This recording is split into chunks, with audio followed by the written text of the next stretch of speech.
Today marks 4 months since Helene's life-altering tear through the mountains. In many places, including Mitchell County, the storm's footprint is still fresh.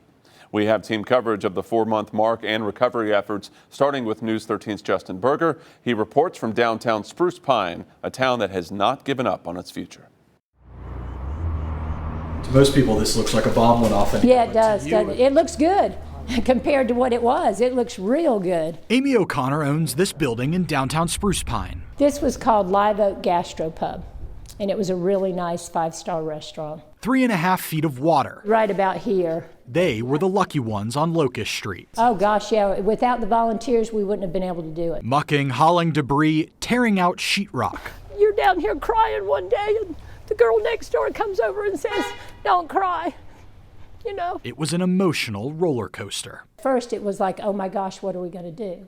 And then all these volunteers rolled in and said, this is what you're going to do, because that wasn't their first rodeo. Live Oak isn't sticking around. They lost too much and want to downsize. O'Connor's upstairs tenant, the Mad Hatter Tavern, is taking over.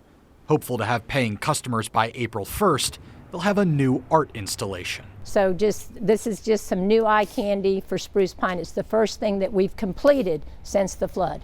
For a reborn downtown Spruce Pine. We use locust columns and locust handrails, and then I weave together with mountain ivy or laurel, mountain laurel. With a mountain of his own problems. That's Elm Street.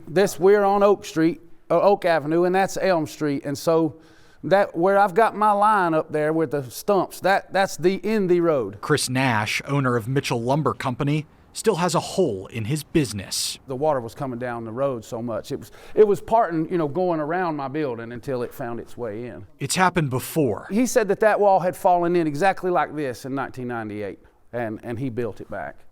So that gave me hope in our efforts. The same hope he wanted to deliver to the people of Spruce Pine. It needed something to make it pretty again, to make people have hope or see how quickly things could bloom. I think Spruce Pine will come back. It has to. I mean, what other choice do we have? In Spruce Pine, Justin Berger, News 13.